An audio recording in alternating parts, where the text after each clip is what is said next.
Hello, fellow old schoolers. Echo Greg here with another installment of my adventures through the Guidlhouse Summer Tournament. Just a reminder, this is a Swedish event, but with American reprint policy.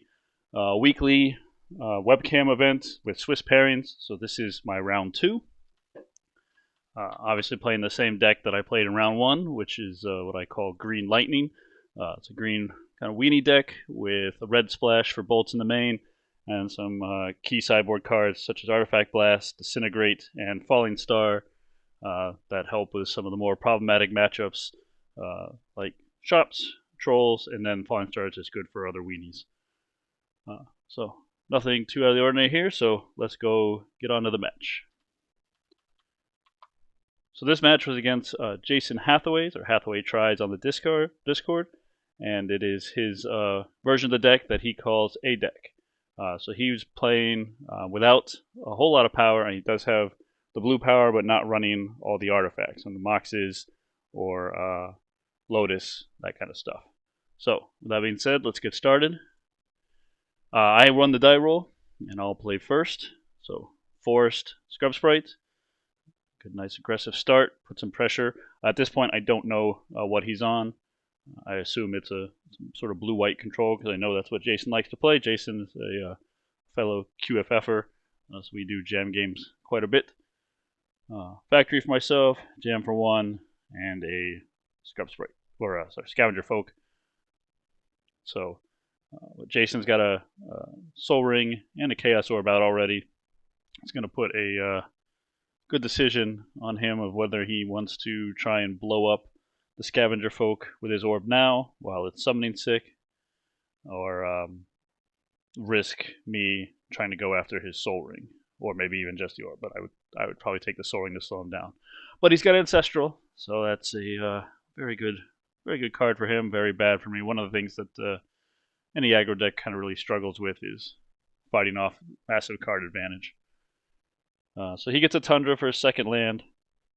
He's thinking he's going to tap colorless for the Soul Ring, and yep, he's going to activate that orb. Flipping on my Scavenger Folk. But he has a pretty bad miss there, so Scavenger Folk does a little happy dance, survives, untaps, play a Forest, and then immediately blow up his Soul Ring. I don't want him to get to Sarah mana if he's on it. Because again, as we've talked about before, Sarah is a big problem for the green deck. Even with Hurricanes and Scrub Sprite's Giant Growths, it's still a struggle. So I get him for some damage, pass to Jason. Jason plays a Badlands. He would really like that Soul Ring back. And he passes me without doing anything.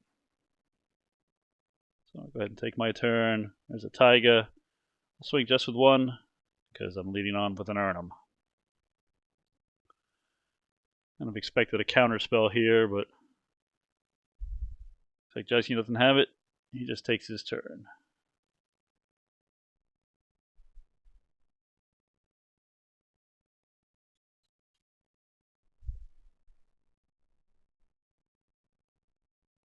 So thinking a little bit, screwed on mana here it seems, which again is good for me, but he's got that city, which if you can't read the writing, it says totally Swedish legal. So it's written, it must be. That does look like a Renaissance City of Brass, which, again, American reprint policy in this tournament, but Swedish rule sets, two different things. But again, card says totally Swedish legal, so it must be. So Jason's flashing me a little Suchi there, a little annoyed that my Urnum will eat it for lunch.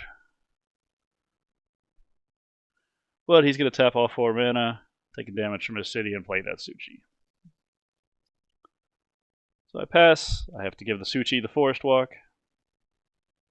So that's what that token there, or a classic Dwarven Warrior token to indicate it's unblockable. I come in for 5, and then I am going to play a Suchi. So I think I had a little bit of a misplay here. I had another Urnum in hand. I was worried about a balance or potentially a Wrath of God, so I wanted to still put big things on the board and get out. But I was a little worried that he might sweep, and I wanted to keep an Arnhem in hand. So I really should have played the Arnhem, again, just to be able to deal with the Suchis and put some pressure on. And he's playing white, so as we see there, Divine Offering nets him 4 life and removes my creature. Very bad. I drop a Pendelhaven, I swing, no blocks on Jason's side. I think he's worried about a combat trick, so I come in for 6, which puts him back down to 10. Unfortunately, he had gained 4 life. And then I tap out, cast an Arnhem,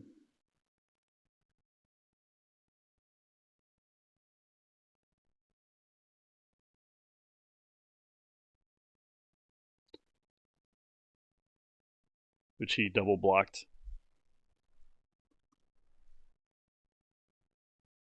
So Jason takes the Time Walk turn, and still he's really bitter about losing that Soul Ring. But all I gotta say, Jason, is you should hit your Horde flips, as I'm one to talk, as I've missed some crucial flips, if you remember. So there's the Wrath of God. Like I said, I was expecting maybe something, but again, could have gotten a little bit more damage, and I think but I just played the Arnhem out the first time. Not sure if he just drew that or if he had been sandbagging it. But I do recover pretty well. He plays a book, and I take my turn and play a Suchi and a Dark Elf. There's the wonderful reimagined art of the Elves of Deep Shadow that was done for Mike Franz's GloryCon, which I play in place of an elf just because the art's so great, and it reminds me of a really fun event. Mike puts on great events. If you ever have a chance to go to one of his, I highly recommend it. He recently just did the Zombie Open. Unfortunately, I wasn't able to attend, but I'm sure it was a great time. So I swing in with everything in Animated Factory. He does have a Disenchant for the Suchi, so I get in for 4 damage, and then I play a Fire Sprites. Again, try to put some more pressure on. He does counter the Fire Sprites, being at 5. That would have been lethal. But now he's finally got what he needs. He plays a Sarah Angel. A Weissman signed Sarah Angel, I believe, is what he was pointing out to me. So this is problematic, but he's low on life. I will attack. I have 5 in hand. Jason does have a city he can tap to Swords or Bolt.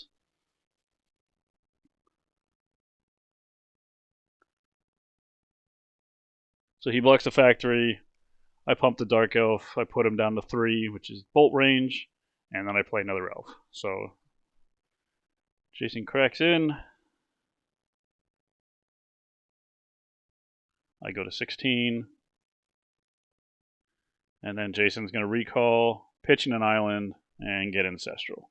So here's where the deck starts doing the deck things and just really accruing card advantage. He's got a book. He hasn't even used it yet. He's already cast 2 Ancestrals. So not great for me. So at this point, I really need a Giant Growth or a Lightning Bolt to try and finish him off and hope he doesn't have a counterspell. So I try and get in for some damage. He does Swords the Elf in response after also blocking the Dark Elf. So my board is wiped. I do gain a life, but I don't get any extra damage in. Play a Strip Mine, which at this point in the game does not help. He's got all the mana he'll ever need. So no reason to blow it up. I don't know if he's playing mazes or any other fun, spicy lands. So save it for that just in case. But I do draw my own maze, which will keep that Sarah at bay. Now Jason's in full book mode, just drawing cards, getting all the advantage. But the maze is going to keep me alive, and so right now we're in a kind of a little bit of a race where I'm trying to draw either some creatures or a bolt, and Jason is looking for his Strip Mine or Chaos Orb. But he already had a Chaos Orb, so maybe he should have recalled. So there you go. Fist shaking at the maze, coming in, Maze of Sarah. And we played this dance for a little while. Neither one of us really being able to do much. But Jason drawing lots and lots of cards, so at this stage it's not looking good for me to be able to win this. If he's got counters, which with 4 cards in hand, I assume he's probably got at least one. I think we've only seen 1 counter spell so far. There's a nice little fire sprite for me. Again, Jason's drawing more and more cards. Really starting to snowball. It's going to draw him into all the answers he needs, and eventually somewhere lurking in there is a strip mine for my maze. I do have a second maze in the main deck. Actually, in this version of the Swedish deck, I have two more. So I have three total. But I need to draw them. In this case, if I do draw one, I'll probably keep it in hand again. Not sure if he's playing a get-in or anything like that. But I'd play Chaos Orb. I activate. I'm going to try and take out his Sarah here. But of course, all those cards he's drawn, he's got a disenchant. So there goes the Orb. And we're back to stalemate. He does have a factory and a Sarah, but he can't really attack with the factory because I've got a 1-1 and a Pendelhaven, so my 2-3 will eat his 2-2 factory. So just continue to swing in with a Sarah, hoping that I will forget to maze it for some reason. But I remember. I've got a second flyer now, so again, that's going to allow me to get some pressure, go a little wide, try and chip down some damage. If I can get at least 2 more damage in, then turns his city off. Which, again, with all the mana he's got, not super impactful, but still little advantages. And there's a second book. So right now he has 12 mana, so he can both cast the book and draw 2 if he wished. But again, that would deal him a damage and put him at 2, which in this case could be lethal. So I swing in. He's going to block 1. I'm going to Pendelhaven the sprites, and again, right into his swords. So in this case, I decide I would rather keep the fire sprites than not take the 4 damage from the Sarah, so I spend the maze activation to keep the sprites alive. That will leave me open to a hit going down to 10. I've already seen a fireball, so I'm not super worried about being fireballed out. It's possible that he could be running a second one, and always the possibility of another recall to get it back. But at the point with all the mana he's got, 4 life isn't going to really swing much. So I don't draw anything useful. Jason's drawing his entire deck. Now he's even got a library, so which he activates immediately. Drawing again. So Jason has the ability to, in addition to the card he's legally allowed to draw every turn, he can draw 3 additional cards a turn, which seems pretty good. Swing in there, draw. There's another elf, and that doesn't help nearly as much because it doesn't fly, so the factory can block it. But I do have the strip, so I strip his library just to try and cut down some of the massive advantage he's gotten. Again, 2 books, and now they're both active, so he's drawn 3 cards a turn to my 1.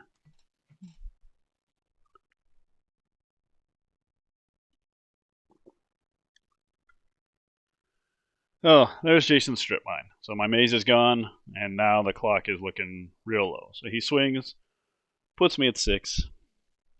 I got 2 turns to figure something out, whether it's another maze or draw. And so just to kind of rub salt on the wounds, he's in discard, he's drawn so many cards, and he discards a book. Just have to say, I don't need to draw any more cards, I'm good.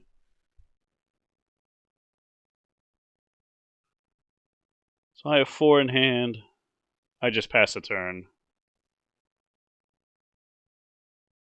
Again, lots of card draw at the end of Jason, or the end of my turn for Jason. Swings. I'm going to go down to 2. And Jason had a bolt. So I wasn't sure if he had bolts, but he does. And so he wins game 1. All that turn, I'm sure again he had counter spells because he had drawn so many cards. Chances are he did have a counter in his hand. But I was really just trying to play the game out to draw really a lightning bolt. A giant growth might have done the trick if I could have gone, as you saw, I did try and attack to get some damage in, and he did have swords. But never saw a bolt. unfortunately. So Jason picks up game 1. We start sideboarding, and we go to game 2. Jason showed me some lovely Legends of the Five Rings cards there. As you can see, his mat is a Legends of the Five Rings playmat from an event that was held. It's another thing Jason and I share in common is we both love L5R. I have not played the new version of the rule sets, only the one that came out in the 90s, but I did play it a lot for a brief period of time in our play group, mostly me and my brother. We played L5R more than Magic. It was just a real fun game, but just really a flavorful game. You could really get into the clans and the lore of the world, and that was always something that appealed to me. If you're curious, Clan Lion for life. Jason is a dirty, dishonorable Scorpion player, so surprised we're even friends. Jason's talking about some sideboard options if he's worth bringing in. Fountain of Youth. Usually you wouldn't see that kind of talk during a sideboarding, but again, Jason and I are friends, and this is, even though it's for an event, it's really just for fun. There's no prizes on the line. It's just bragging rights and fun. So definitely talk about some plays we made and decisions and stuff throughout the game that you wouldn't probably normally do against an opponent. But it's part of the charm of old school. Nothing's really on the line. It's all just for fun. So we're done sideboarding. We're shuffling up. Jason won, so I will take the play, which is good for me to be on the play in this matchup, but unfortunate that he won game 1. Really puts me on the back foot. It's going to be a tough road to get back to see about winning this event, or this match. But my hand's no good, so I'm going to go to 6. So again, that's even more painful against a deck like the deck, or a deck as Jason calls it, that can just draw so many cards. Putting myself at a disadvantage to 6 to begin with is painful. But here's what it is. That's Magic for you, and especially old school Magic, and especially playing in green, where sure, natural selection's a thing, but not really that playable. Alright, so I keep 6. I bottom 1. Now, waiting on Jason to make his decision.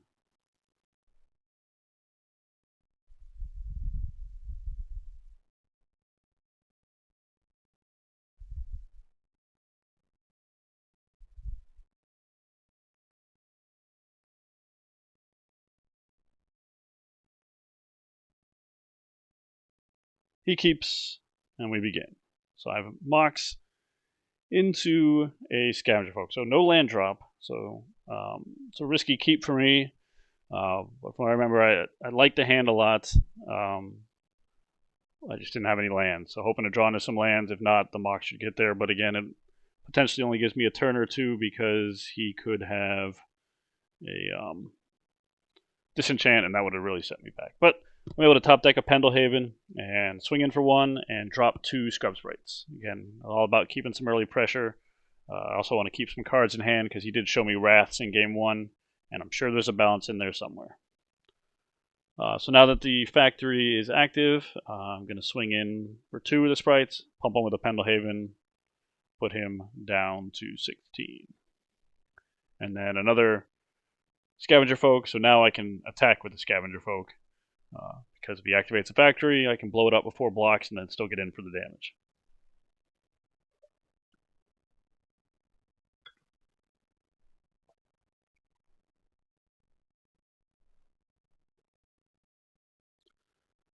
Jason plays a Plains and passes. On top, I've got a Forest, so I did get a little lucky on drawing some extra lands. That helps, especially in my deck, which is a little greedier and bigger than most mono greens. I am running the 4 drops and the Urnums and the Suchis.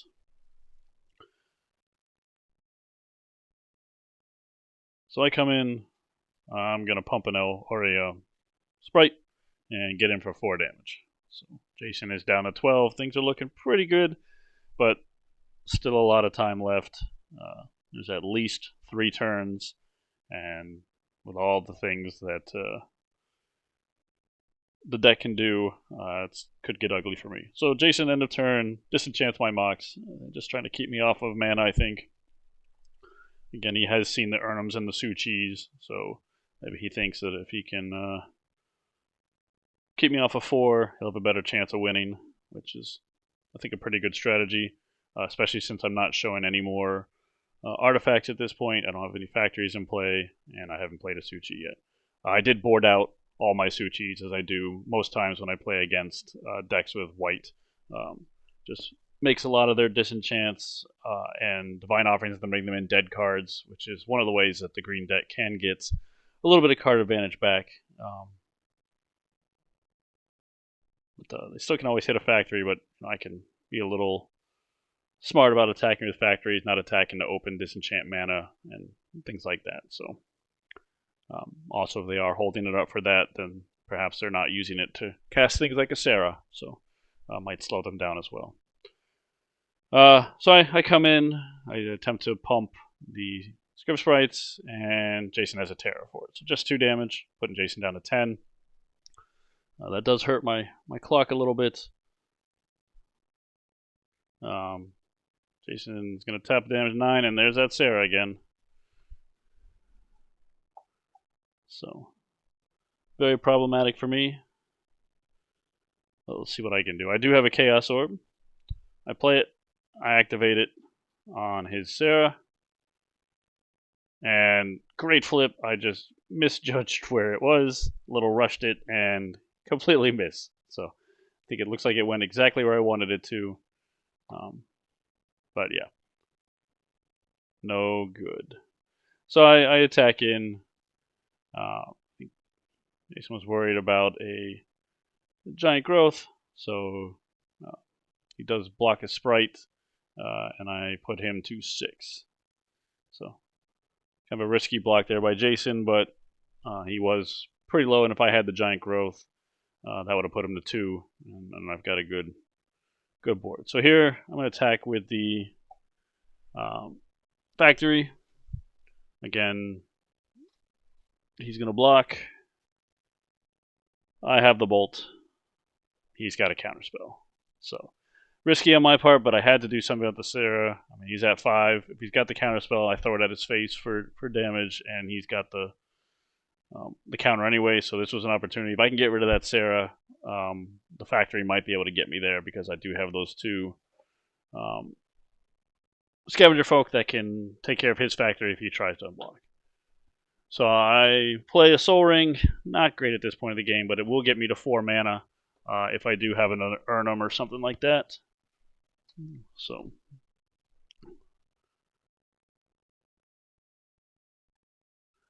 Jason swings in, puts me to 8, passes a turn. He's got all the protection up. I got him at 5, so I'm just swinging in, just trying to see if I can make him do a poor block or something. I do have a giant growth, so had he not blocked, I would have potentially won again. I don't know what he's got in his hand for counter spells or anything like that, but he didn't counter that. Again, at this point, it's just killing a factory. So it was a shot. I kind of had to take it. Jason swings in, puts me at 4, and then has the fireball for lethal. So, and then my next card was a disintegrate, which would have helped. So, yeah, congrats to Jason. Pretty close games. I got him down to low life, but that happens a lot when you play the deck before it really takes over and locks you out. It always gives you that little bit of hope that there is something you can do to squeeze the last little bit of damage in, but then it never seems to pay out. So you can see what I boarded in. I brought in the Artifact Blasts. Taking out a book is pretty important because, again, all that you saw in Game 1, all that card advantage. And then I brought in some Pixies and the Disintegrates. Disintegrates both to help as a finisher and to burn out Sarah's if they get in there. So I also wasn't sure if he was running Trikes. That was another reason why I brought in the Artifact Blasts, because I know Jason likes to do that occasionally. So Jason takes it down 2-0. Congrats, Jason. And we'll move on and get ready for round 3. Thanks for watching. See you next time.